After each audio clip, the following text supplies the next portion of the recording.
Assalamualaikum warahmatullahi wabarakatuh. Perkenalkan, nama saya Siti Ruwaya Hasibuan, NIM 2320 1001, jurusan Pendidikan Agama Islam, Makbul Fikih Mawaris dari PAI 4. Dosen pengampu Bapak Anwar Habibi Siregar, MA/HK. Saya membuat video ini guna memenuhi tugas mata kuliah Fikih Mawaris sekaligus berbagi pemahaman tentang materi waris dalam Islam. Yang akan saya bahas adalah tentang asobah dan jawil arham. Nah, hukum waris dalam Islam merupakan bagian penting dari hukum keluarga yang bertujuan untuk memastikan distribusi harta yang adil sesuai dengan syariat. Pembagian warisan di dalam Islam diatur secara rinci dalam Al-Quran dan hadis dengan penekanan pada keadilan serta keseimbangan antara hak dan kewajiban para ahli waris. Salah satu aspek utama dalam hukum waris Islam adalah keberadaan asobah dan jawil arham yang akan kita bahas, yang memiliki peran penting di dalam penentuan siapa yang berhak menerima warisan dalam berbagai kondisi keluarga.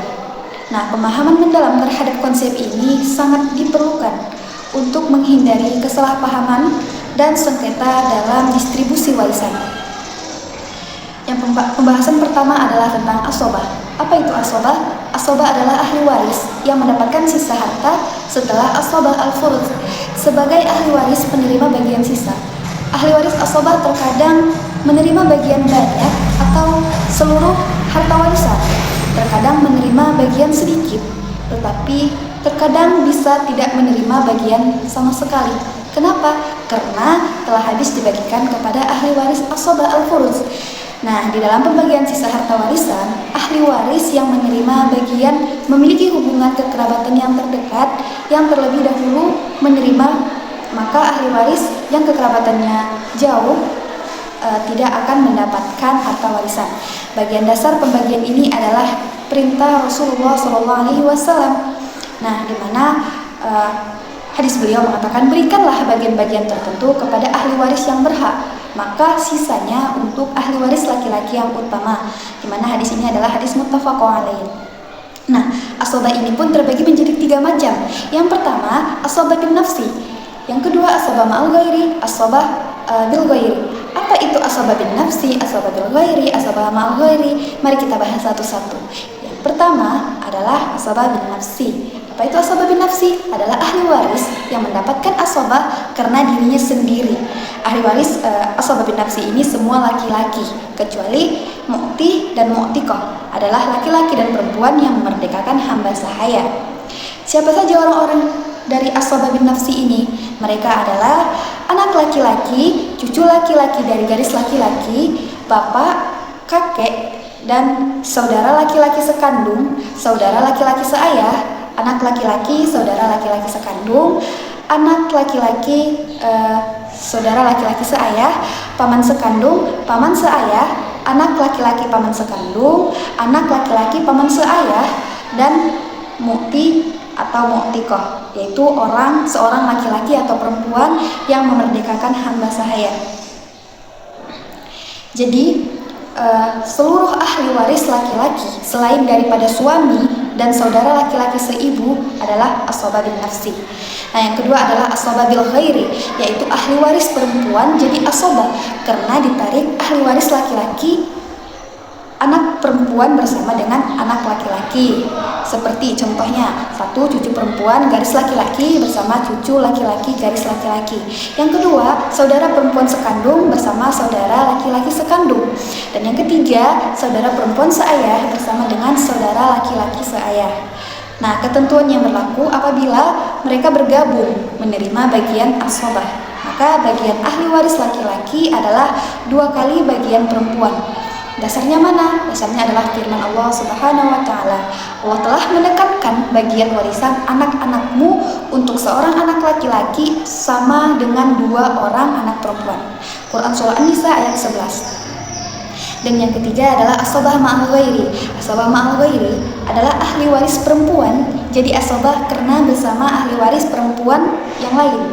Nah, siapa mereka? Yaitu saudara perempuan sekandung atau atau lebih bersama dengan anak perempuan atau cucu perempuan garis laki-laki seorang atau lebih. Misalnya, seseorang itu meninggal, ahli warisnya terdiri dari seorang anak perempuan, seorang saudara perempuan sekandung dan ibu. Maka bagian masing-masing dari mereka adalah anak perempuan 1/2, ibu 1/6, saudara perempuan itu menjadi asobah. Dan yang kedua, saudara perempuan seayah seorang atau lebih dengan anak atau cucu perempuan seseorang atau lebih. Jadi misalnya seseorang meninggal, ahli waris terdiri dari seorang anak perempuan, seorang cucu perempuan dari garis laki-laki, dan 2 orang saudara perempuan seayah. Bagian masing-masing mereka adalah anak perempuan tadi itu 1/2, cucu perempuan garis laki-laki itu 1/6, dan saudara perempuan seayah adalah asobahnya. Nah, selanjutnya adalah pengertian jawil arham. Kata arham jamak dari ar-rahim, artinya tempat atau janin dalam perut ibu. Maka berkembang menjadi hubungan kekerabatan secara umum, baik dari garis ayah maupun dari garis ibu. Dalam istilah jawil arham adalah kekerabatan yang bukan jawil furuz dan bukan juga asobah.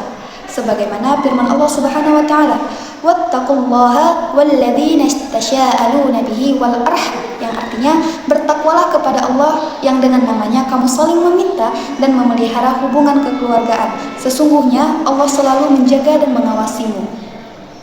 Yang kedua, ada perbedaan pendapat tentang kewarisan jawil arham ini. Pendapat yang pertama adalah pendapat dari mazhab Syafi'i dan Maliki, bahwasannya jawil arham ini tidak dapat warisan dikarenakan tidak ada nas dari Al-Quran dan hadis. Nah, yang kedua itu ada hadis dari Rasulullah bahwasannya jawil arham ini tidak mendapatkan warisan. Dan yang ketiga ada harta itu lebih maslahat masuk ke Baitul Mal daripada untuk pribadi. Dan pendapat yang kedua itu adalah pendapat Abu Hanifah bin Hambal dan jumhur ulama yang diambil dari pendapat Ali bin Abi Thalib, Umar bin Khattab, Abdullah bin Mas'ud, dan para sahabat lainnya. Mereka berpendapat bahwasannya jawil arham ini berhak atas harta warisan daripada diberikan kepada yang lain. Jadi hubungan kekerabatan lebih didahulukan daripada Baitul Mal. Syarat-syaratnya pembagian harta warisan ini, yang pertama tidak adanya asobah, tidak adanya jawil furuz, dan jika ada suami dan istri maka suami dan istri ambil bagiannya, sisanya untuk jawil arham. Nah, siapa saja ahli waris jawil arham ini? Mereka adalah yang pertama cucu laki-laki atau perempuan dari anak perempuan, keponakan laki-laki atau perempuan dari saudara perempuan sekandung, sebapak atau seibu. Yang ketiga, keponakan perempuan, anak perempuan dari saudara perempuan sekandung atau seayah. Dan keempat, saudara sepupu perempuan, anak perempuan paman atau saudara laki-laki seayah seibu. Dan yang kelima adalah paman seibu atau saudara laki-laki seayah seibu. Keenam adalah saudara laki-laki. Yang ketujuh, bibi, saudara perempuan ayah. Yang kedelapan adalah saudara perempuan ibu. Yang kesembilan, kakek ayah dari ibu. Yang kesepuluh, nenek buyut ibu dari kakek. Yang kesebelas, keponakan dan seibu, anak-anak laki-laki seibu. Nah, jadi dari kesimpulannya adalah asobah itu penerima sisa harta. Asobah ini terbagi menjadi 3, yaitu asobah bin nafsi yang ditarik laki-laki, asobah bin nafsi, asobah ma'al ghairi, asobah bil ghairi.